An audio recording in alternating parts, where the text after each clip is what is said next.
Simplifying MACD. This would be today's topic for technical analysis. While I was searching a lot of articles in the web, I have not found something which is really good and simplified to explain. So that would be today's topic here. So welcome to our YouTube channel, and let's without further delay, let's begin today's session. So moving average, convergence and divergence. If you do not know what is a moving average, there is another video which I have made specifically for moving average. This indicator is basically derived from moving averages, and I've already made a couple of videos on moving averages. So if you have not watched it, please do watch that before, and then this would be an additional way to understand MACD in a very simple way. So let's begin. So MACD is short for moving average, convergence and divergence. It's basically a trend following momentum indicator, and that shows the relationship between two moving average of a security or an index. So it's calculated by subtracting 26 period exponential moving average from 12 period EMA exponential moving average. So it's not, let me open a notepad here, 26 minus 12. No, this is wrong. It's actually 12 minus 26. So I'm going to explain the logic behind it, and then coming up to on the charts also how it works and things like that. So why it's called one of the best indicators in stock market. So 12. So basically, what is a EMA and SMA? You would know the difference. As I told you, I have made separate topics on that for in moving averages. So this is basically an exponential moving average, and we are subtracting from 12 period EMA exponential moving average. We are subtracting 26 periods of EMA. So to simply put, if there is a 12 EMA value and 26 EMA value, you see the difference between 12 minus 26. It would be that's the value of it. Now here is one funny thing which you would you might consider. If I ask you what is 12 minus 26, it's not minus 14. That's a wrong way of looking at it. It's basically values of these two exponential moving averages. It's not 12 minus 26. And many people in YouTube have explained it in that way, 12 minus 26. Even though, yes, that's the way it is calculated, but 12 minus 26 is not minus 14. That's a mathematical calculation. But here, if you look at it, it's the values of 12 EMA and 26 EMA, that would be the value. Now again, this would change in daily charts, weekly charts and monthly charts. So I'll come to that when I show that in the charts. So so this is basically when you see, if you dig deeper into it, this is also, it's a 26 period and not exactly 26 days EMA. I will come back to it. So before I have to explain, I need to explain why it is not 26 minus 12 and why it is 12 minus 26. So for example, you are actually running a business, for example, a shop, where you can calculate from 26 days turnover, you can actually calculate 26 minus 12. You will get a value. What it will tell you is, it will tell you how the sales have increased in the last 12 days. 26 minus 12, and then there is a value. It may not be a relevant calculation because it just will show you whether buyers have increased or decreased, but it will not show you an increase in demand or not. It will just show you a profit or loss statement. But when you actually do 12 minus 26, what it does is from the last 12 days, you are actually calculating 26 intervals, 26 periods, how the sales have increased or decreased. That means from the last 12 days, in the last 12 days, I'm actually calculating the last 26 periods or intervals where the sales have increased or decreased. That will give you a very good number whether the demand has increased or not in your shops, in your business.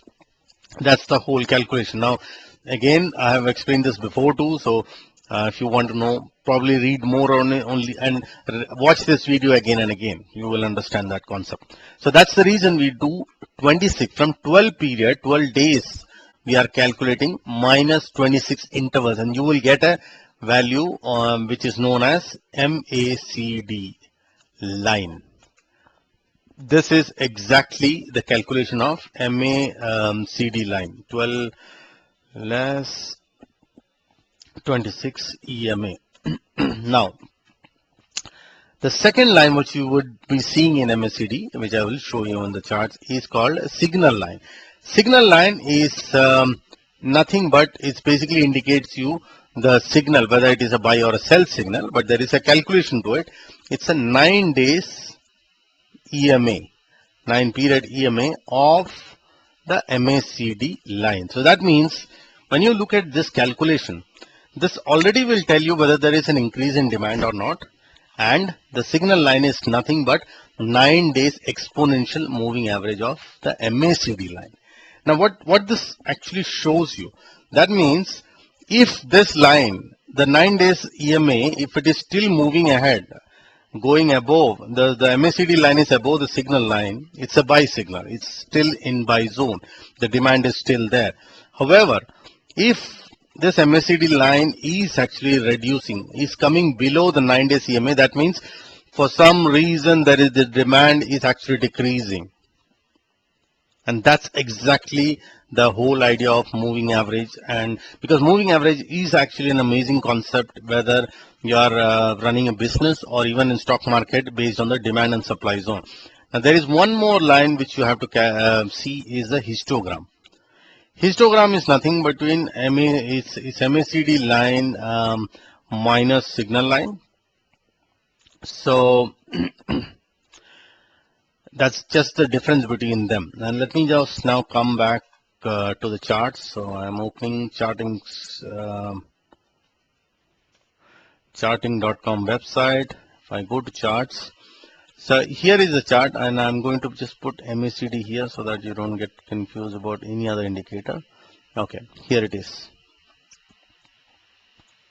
So as you can see here, the parameters are default 26, 12 and 9, and 26, 12 is simply the calculation of MACD line, and 9 is basically the signal line calculation. When you click on update chart, here is the MACD value here.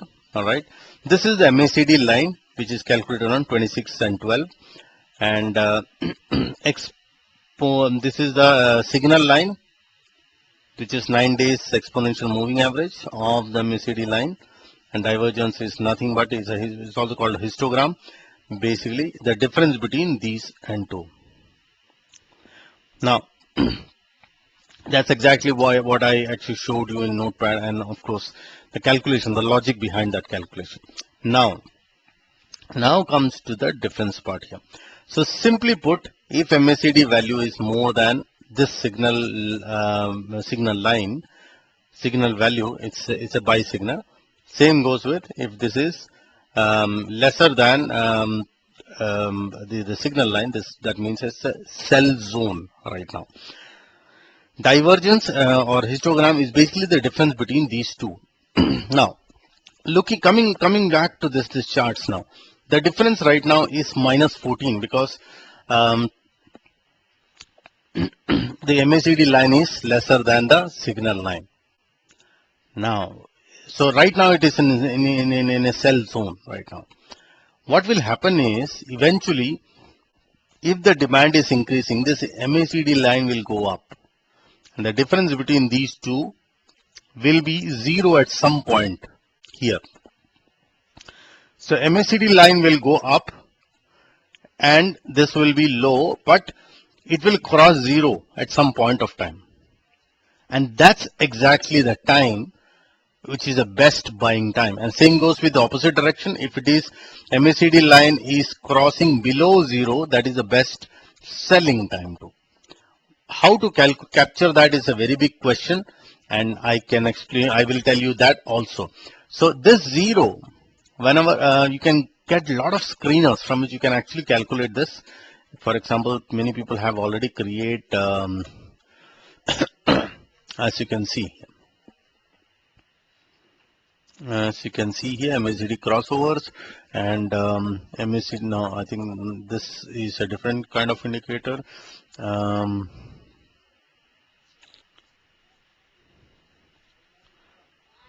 MACD histogram. MACD histogram, right? So yes, okay, this is a perfect indicator which I was about to explain it to you. So MACD histogram greater than equal to 0 would be great. MACD line is also greater than.